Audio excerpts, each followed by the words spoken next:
Hey guys, welcome back to Fantasy Tip. Julian here for another waiver wire episode. This one for week 2. Hopefully you guys went ahead and won your very first week of the season. Obviously, if you didn't though, no harm, no foul, guys. It's so early in the year. There's some guys that definitely still need to turn it on, and a lot of guys that didn't play a lot in week 1, so don't worry too much if you didn't win your first week. You're going to be in fine shape. Let's go ahead and talk about which players you can add this week to make it so you can win this week though. And before we get started, guys, drop a like and hit that subscribe button if you haven't already, and consider hitting that join button if you do want to support the channel even more. You can join here or on Patreon. Link for that is in the description below, and you get access to a whole bunch of perks like early access videos. So definitely be sure to do that. Let's jump into the content now, guys, and let's take a look at the schedule for week 2. And on Monday, there are 6 games. On Tuesday, there are 9. Wednesday, 4. Thursday, 11. Friday, 3. Saturday, 13. And Sunday, 3 games. So this is a pretty standard week, guys. The off days are Monday, Wednesday, Friday, and Sunday. So which teams have a bad schedule? Well, there are 4 teams that only do play 2 games this week.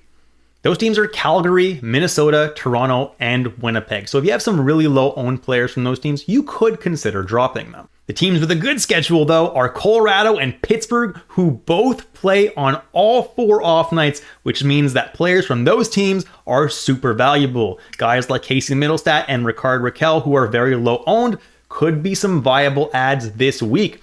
And then there are 2 teams that have 3 off nights, so a pretty good schedule there too, with the Anaheim Ducks and the Los Angeles Kings. The Ducks that play Wednesday, Friday, and Sunday, and the Kings that play Monday, Wednesday, and Sunday. I'll now hand it off to Max to talk about which forwards you could consider adding this week. Thank you very much, Julian, for the introduction and the schedule. Before we start with the players, I would like to add Florida, New Jersey, and San Jose in the good schedule section.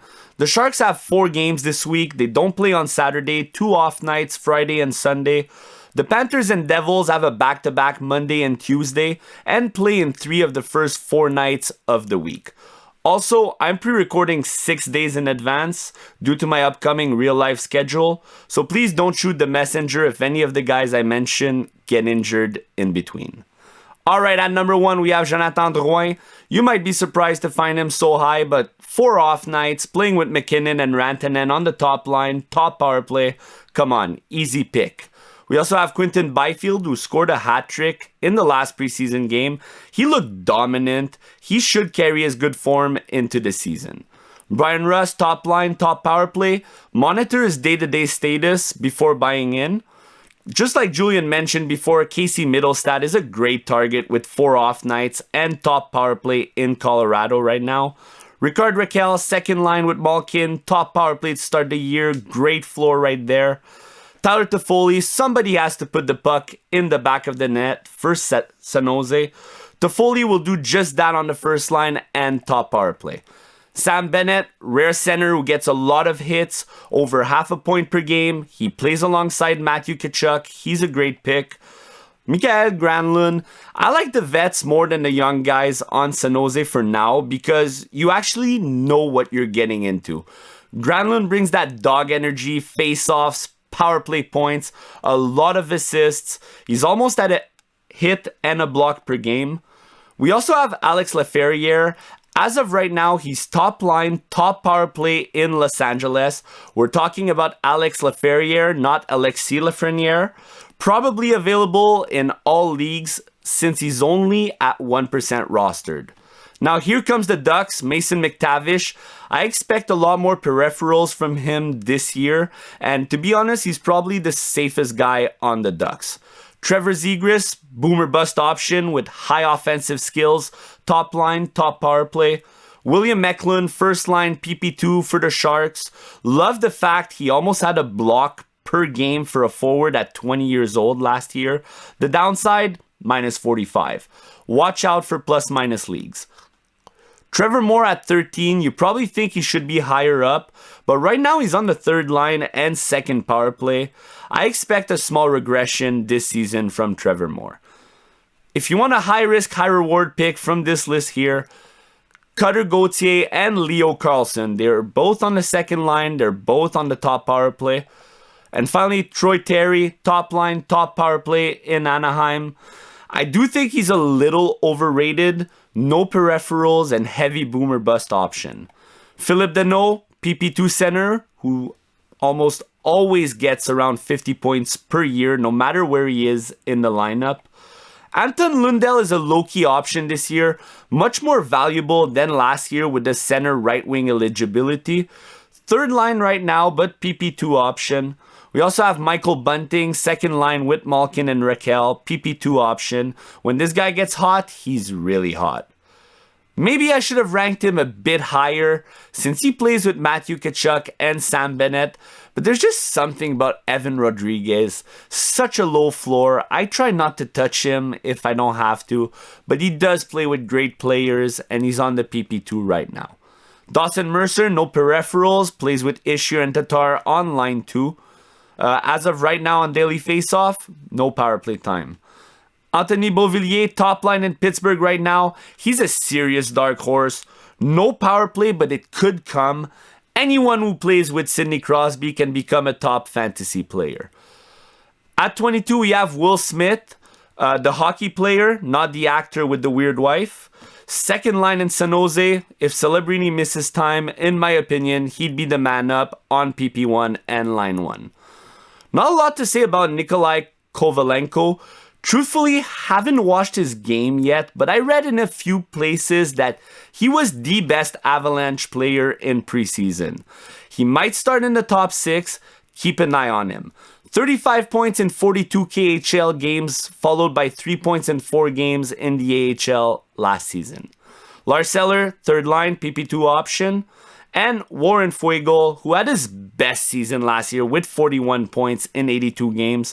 He's starting the year with Quinton Byfield and Kevin Fiala on the second line. And he's also going to be on the PP2. Not a big floor, so boomer bust, but he does play with really good players. Now on to defensemen. A quick 5 seconds to say, Seth Jones is still under 70% rostered. Come on, guys. Even in 6 to 8 man league, he's valuable. Now let's take a look at our guys. Number 1, Brant Clark. 16 games played last year, 6 points, 3 coming from the power play, 2 shots per game, over a block per game. And with Drew Doughty out for a while, Brant Clark is not just a streamer, but probably a keeper in 10 to 12 man league formats. At number 2, good old Cam Fowler, always there to help our waiver wire situations. First pairing, PP1 option on the Ducks with lots of shots and decent blocks. I've mentioned Jake Wallman a few times in the last few weeks.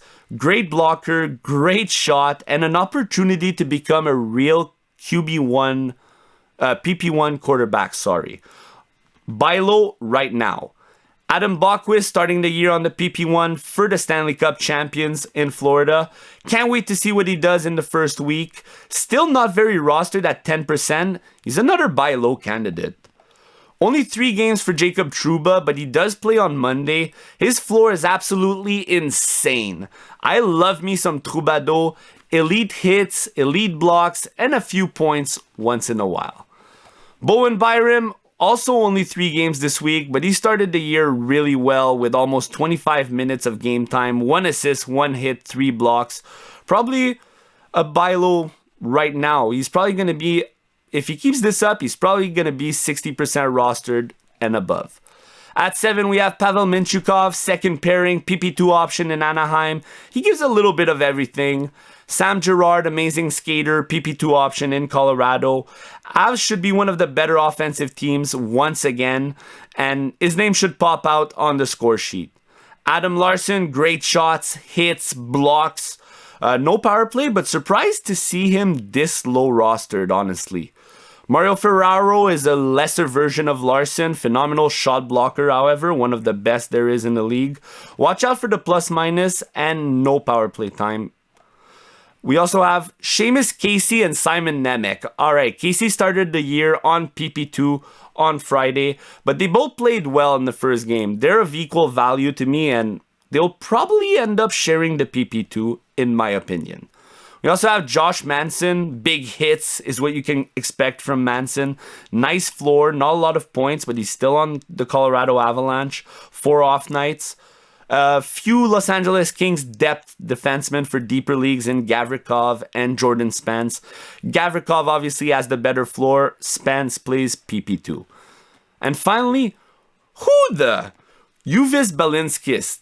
This is not a prospect. He played 3 years in the KHL, 3 years in the Czech League, and you can see his offensive progression through his stat line as he was the leading defenseman in the Extraliga in 2022-2023. He was Defenseman of the Year, also been an integral part of Latvia's recent success on the international stage. He was part of the team who won a bronze medal at the World Championship in 2023. 6 points in 6 games in the Olympic game qualifiers. He's currently on the PP2 in Florida, and he had 3 points in his first 26 NHL games last year.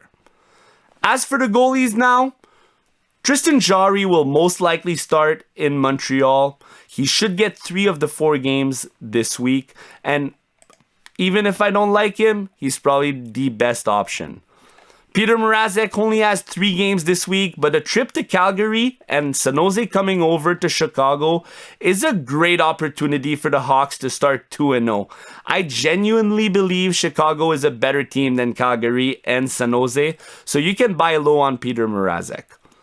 Anunen should get the Ducks or the Sharks, and maybe even 2 games out of the 4. It's not crazy to think. Spencer Knight also has a back-to-back, and Bob should get Boston, where Knight would end up getting Columbus. I love that matchup. And Devin Levi, same thing. 6K should get Pittsburgh in the first half of their back-to-back, whereas Levi will get the task to take care of Columbus. And that's it for today, guys.